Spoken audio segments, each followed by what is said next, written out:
बड़ी खबर आपको तेलंगाना से बता रहे हैं। नक्सल संगठन को एक और बड़ा झटका लगा है। 1 करोड़ की इनामी नक्सली सुजाता ने सरेंडर किया है। तेलंगाना में नक्सली सीसी सदस्य सुजाता ने आत्मसमर्पण किया है। नक्सलियों के दक्षिण सब जोनल ब्यूरो की इंचार्ज है सुजाता। आपको बता दें कि बस्तर में कई वर्षों से सक्रिय थी सुजाता। दोपहर 12 बजे तेलंगाना के डीजीपी इस पूरे मामले को लेकर प्रेस कॉन्फ्रेंस करेंगे और इसकी तमाम जानकारी भी देंगे। तो नक्सल संगठन को एक और बड़ा झटका लगा। आपको बता दें कि 1 करोड़ की इनामी नक्सली सुजाता ने सरेंडर किया है। वहीं तेलंगाना में नक्सली सीसी सदस्य सुजाता ने सरेंडर किया है और आपको बता दें कि दक्षिण सब जोनल ब्यूरो की इंचार्ज है सुजाता। बस्तर में कई वर्षों से नक्सली घटनाओं को अंजाम दे चुकी है और सक्रिय भी थी सुजाता और अब जो है इसने सरेंडर किया है। दोपहर 12 बजे तेलंगाना के डीजीपी इस पूरे मामले को लेकर प्रेस कॉन्फ्रेंस करेंगे। ज्यादा जानकारी के साथ हमारे ब्यूरो हेड प्रशांत गजभी हमारे साथ जुड़ गया। प्रशांत, 1 करोड़ की नक्सली है और इसने सरेंडर किया है। अब जो है नक्सली संगठन में जरूर बौखलाहट अब नजर आएगी।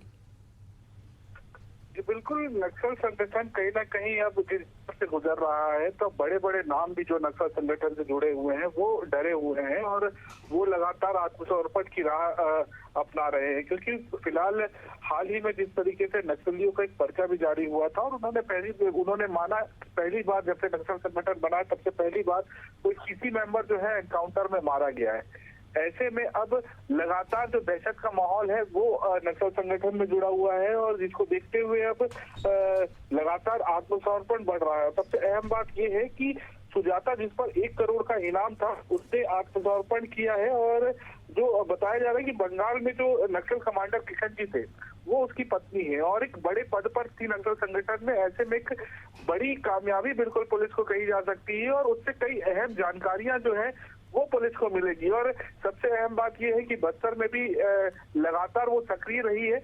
ऐसे में बस्तर में किस तरीके से और नक्सली मौजूद हैं, क्या कुछ रणनीति तैयार की है नक्सलियों ने आगे के लिए और किस तरीके से उनका पूरा प्लान है, उसको लेकर कई खुलासे हो सकते हैं और जिसको लेकर अब तेलंगाना में आधिकारिक रूप से लगभग दोपहर 12 का प्रेस कॉन्फ्रेंस रखा गया है। उसके बाद जी बिल्कुल प्रशांत, मैं आपको रोकना चाहूंगी। यहाँ पे हमारे साथ नक्सल एक्सपर्ट हमारे साथ जुड़ गए वर्णिका शर्मा। वर्णिका जी, आपका स्वागत है एशियन न्यूज में। जानना चाहेंगे कि देखिए एक के बाद एक जो है सफलता हासिल मिल रही है और जिस तरह से जो सीएम ने भी कहा था कि हम नक्सलियों के खिलाफ ये अभियान चला रहे हैं और अब 1 करोड़ की नक्सली ने जो सरेंडर किया, क्या कहना चाहेंगे इसको लेकर?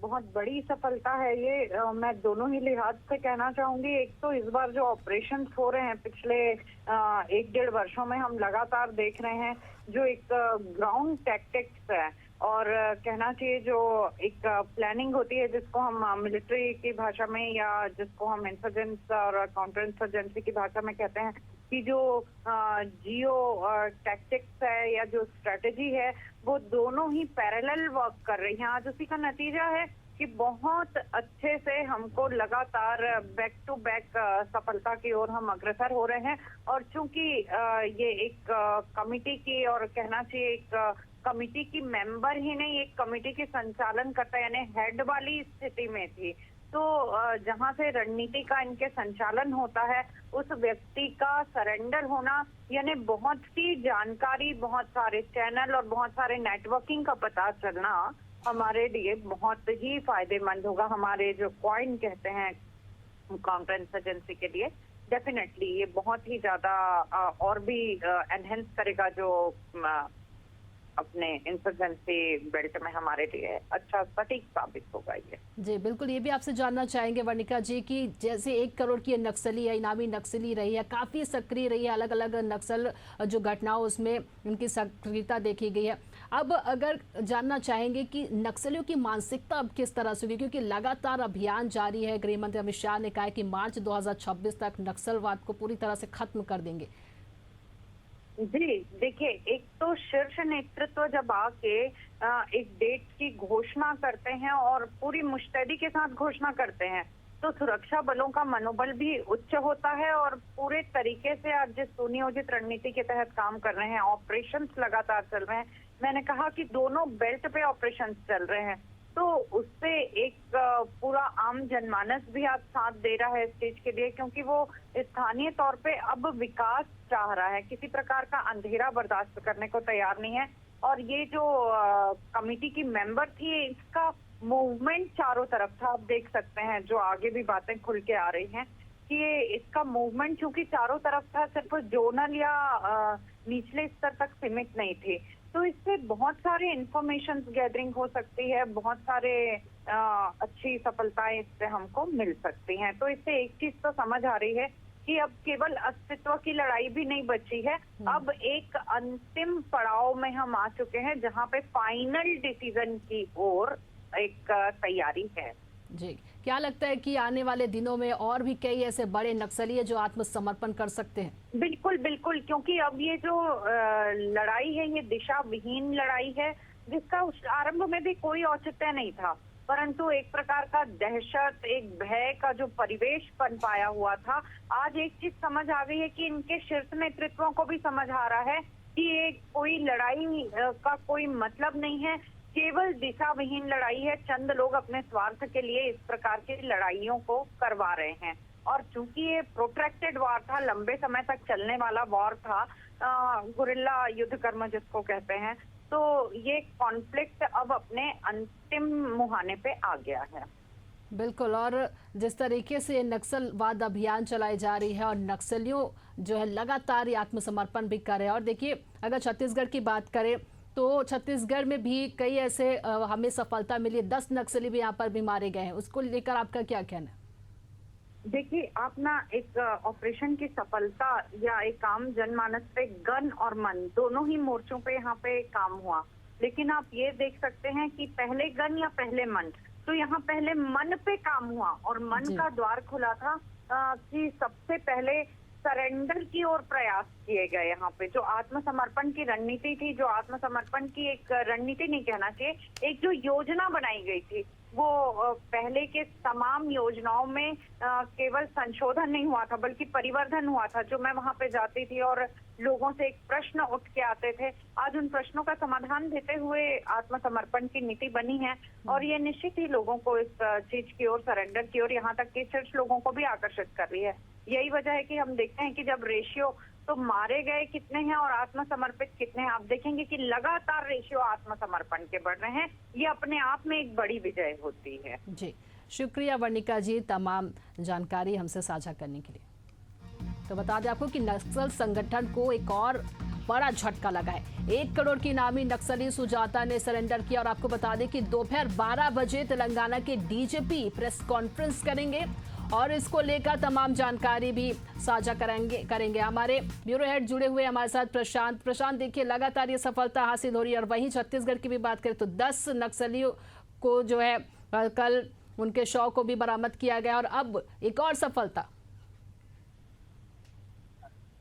ये बिल्कुल एक बड़ी सफलता है। लगातार जिस तरीके से 2026 के जो अभियान में पुलिस निकली हुई है, तो दबाव लगातार बना रही है।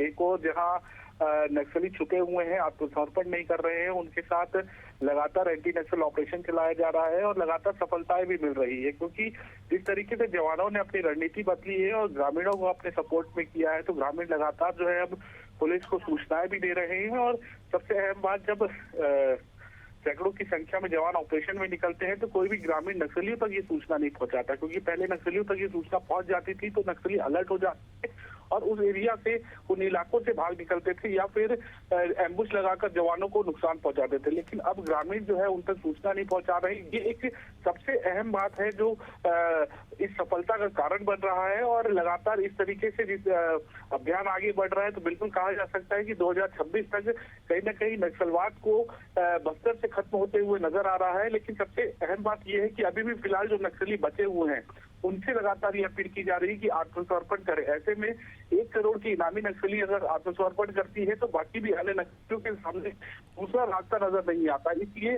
बिल्कुल देखा जा सकता है कि बस्तर के अलग अलग जिलों में लगातार आत्मसमर्पण बढ़ रहा है और इस आत्मसमर्पण बढ़ने की वजह है बड़े बड़े नक्सलियों का आत्मसमर्पण है। ऐसे में अब सुजाता से क्या कुछ इनपुट मिलता है या फिर क्या कुछ जानकारियां मिलती है, ये काफी अहम हुई और इस बात को लेकर छत्तीसगढ़ से पुलिस भी कोऑर्डिनेशन करेगी और तेलंगाना जाकर सुजाता से पूछताछ करने का प्रयास करेगी। जी। जी शुक्रिया प्रशांत तमाम जानकारी के लिए।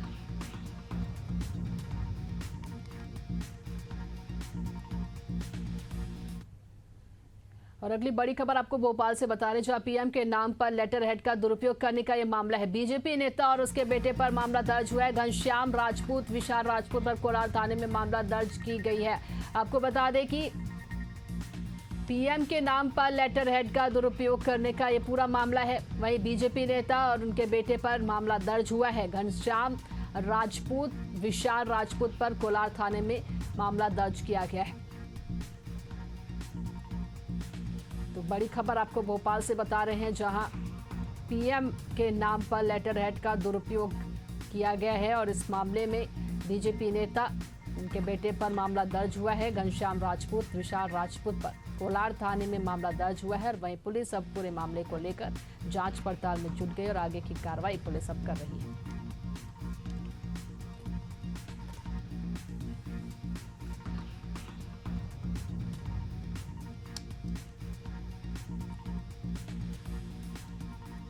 चंदौली से एक खबर आपको, जहां खड़ी बाइक में आग लगी है। सूचना पर फायर ब्रिगेड की टीम मौके पर पहुंची। कड़ी मशक्कत के बाद आग पर काबू पाया गया। मुगल सराय कोतवाली क्षेत्र के न्यू सेंट्रल कॉलोनी की ये पूरी घटना। और आपको बता दें कि कड़ी मशक्कत के बाद आग पर काबू पाया गया है। खड़ी बाइक में आग लगी। वही सूचना मिलने पर पुलिस मौके पर पहुंची, फायर ब्रिगेड की टीम। कड़ी मशक्कत के बाद आग पर काबू पाया गया है।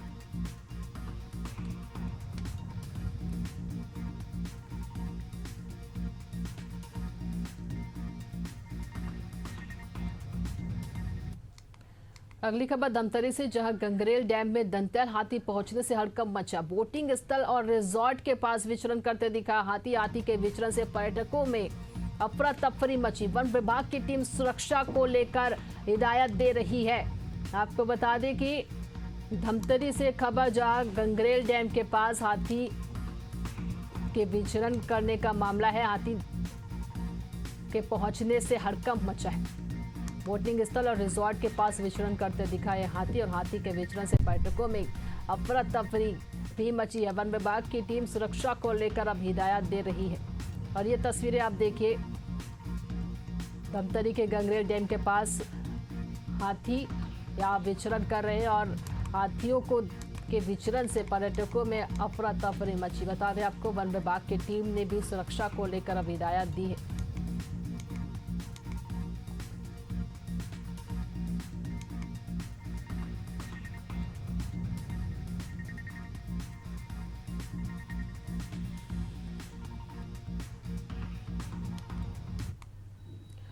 अगली खबर ग्वालियर से आपको बता रहे, जहां संदिग्ध परिस्थितियों में युवक की मौत हुई है। घर के अंदर कमरे में युवक की लाश मिली है। बदबू आने के बाद पड़ोसियों ने पुलिस को सूचना दी। नारायण विहार कॉलोनी इलाके की घटना, गोला का मंदिर थाना क्षेत्र का ये पूरा मामला है।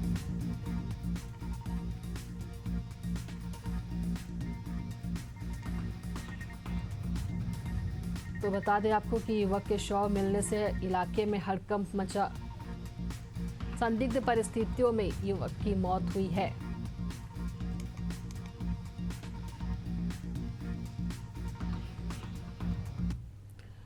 कौशाम्बी से अगली खबर, जहां किन्नरों के दो गुटों में जमकर मारपीट देखने को मिली। सीमा विवाद को लेकर ये मारपीट हुई है। प्रयागराज से आए किन्नर मारपीट करने के बाद मौके से भागे। दूसरे गुट के पिटाई से नाराज किन्नरों ने रोड जाम किया। वहीं एक गुट ने दूसरे गुट पर जबरन क्षेत्र में घुसकर वसूली का आरोप लगाया। प्रयागराज कानपुर राजमार्ग पर लगभग 1 घंटे जाम रहा।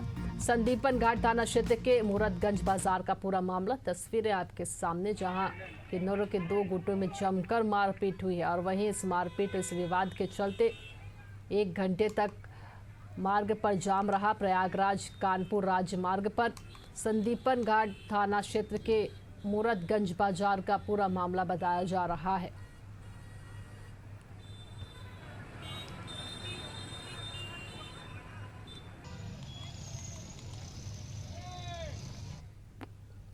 शाजापुर से अगली खबर, जहां रिश्वत मांगने वाले प्रधान आरक्षक पर गाज गिरी है। एसपी ने प्रधान आरक्षक को लाइन अटैच किया है। प्रधान आरक्षक का रिश्वत मांगते हुए ऑडियो भी वायरल हुआ था। गुमशुदगी की रिपोर्ट खत्म करने के लिए रिश्वत मांगी। गुमशुदगी समेत अन्य मामलों को भी ऑडियो इसका वायरल हुआ था।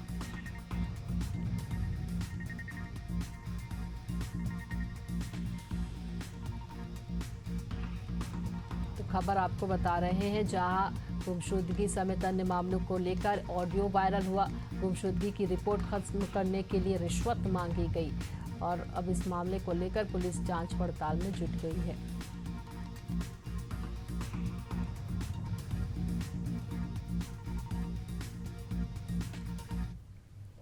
और अगली बड़ी खबर आपको हमीरपुर से बता रहे, जहां लेखपाल का रिश्वत लेते वीडियो वायरल हुआ है। अनुसूचित जाति की महिलाओं से रिश्वत ले रहा था। ग्राम समाज की जमीन में पट्टा देने के नाम पर रिश्वत लेने का ये मामला है। गांव की 5 महिलाओं से 2-2 हजार रुपए की रिश्वत ली। सुमेरपुर ब्लॉक के टिकरौली गांव का पूरा मामला। वहीं ये तस्वीरें आप देखिए, इसका वीडियो भी वायरल हुआ है। लेखपाल ने रिश्वत ली, इसका वीडियो वायरल हुआ। सुमेरपुर ब्लॉक के टिकरौली गाँव का मामला। ये तस्वीरें आपके सामने, महिलाओं से 2-2 हजार रुपए की रिश्वत ली है 5 महिलाओं से। ग्राम समाज की जमीन में पट्टा करवाने के नाम पर रिश्वत लेते लेखपाल का ये वीडियो अब वायरल हुआ है।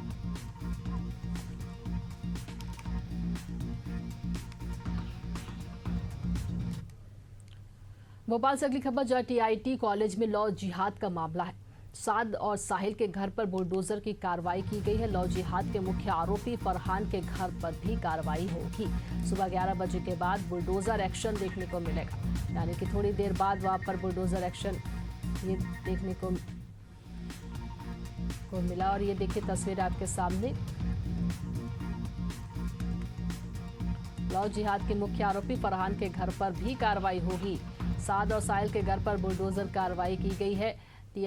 टीआईटी कॉलेज में लॉ जिहाद का ये पूरा मामला है और वहीं मुख्य आरोपियों के घर पर बुलडोजर कार्रवाई की गई है।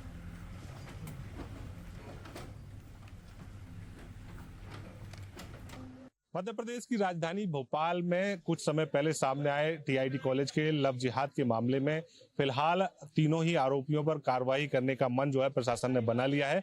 लेकिन एक आरोपी के घर अभी फिलहाल कार्रवाई नहीं की गई। लेकिन अगर 2 आरोपियों साहिल और साद की बात की जाए तो उनके घरों पर कार्रवाई कर दी गई है। प्रशासन ने, देखिए, प्रशासन की टीम जो है इस बैरिकेटिंग के अंदर मौजूद है और बड़ी संख्या में पुलिस बल तैनात किया गया है। बैरिकेटिंग जो कर दी गई है। मीडिया को फिलहाल यहाँ से अंदर जाने की अनुमति नहीं दी गई है। लेकिन अगर पूरी कार्रवाई की बात की जाए तो साहिल और साद के घर जो है जमींदोज कर दिए गए हैं। बुलडोजर भी आपको नजर आ रहा होगा, तो वो बुलडोजर के माध्यम से ये पूरी कार्रवाई जो है वो की गई है। बड़ी संख्या में इलाके में पुलिस बल तैनात किया गया है और चूंकि इस पूरे इलाके में तंग गलियां हैं, इसी के चलते जो है बड़े वाहन अंदर नहीं जा सकते। वहीं बहुत ज्यादा भीड़ अंदर ना जाए, इसको लेकर पूरी बैरिकेटिंग जो है प्रशासन और पुलिस ने की है। हालांकि इस पूरे मामले को लेकर पहले ही कई सारे नोटिस जो है इलाके में स्थानीय तहसीलदार ने इन तमाम सारे परिवारों को दे दिए थे और उसके बाद ये कार्रवाई की गई है। लेकिन एक आरोपी जो है फरहान, उसके वकील जो है वो फिलहाल कोर्ट चले गए थे कि ये कार्रवाई जो है वो ठीक नहीं है। उसको लेकर कहीं ना कहीं कोर्ट ने तहसीलदार और कलेक्टर को तलब किया है और जैसे ही इस पूरे मामले पर कोर्ट उनसे चर्चा कर लेगा, उसके बाद कोर्ट अगले निर्देश जो है वो जारी करेगा और उसी आधार पर फरहान के घर पर भी कार्रवाई की जाएगी। फरहान का घर यहाँ से थोड़ी ही दूर पर स्थित है और उस पर कार्रवाई का मन भी प्रशासन बना चुका है, उसको भी नोटिस जारी कर चुका है। लेकिन जैसे ही कोर्ट निर्देशित करेगा उसके आधार पर कार्रवाई होगी। लेकिन ये जरूर कहा जा सकता है कि लव जिहाद के मामले में एक बार फिर से मध्य प्रदेश सरकार का बुलडोजर जो है आरोपियों के घर पर चला है और बड़ी कार्रवाई जो है राजधानी भोपाल में देखने को मिली है। कैमरा पर्सन इमरान के साथ दुष्यंत पारासर, एशियन न्यूज, भोपाल।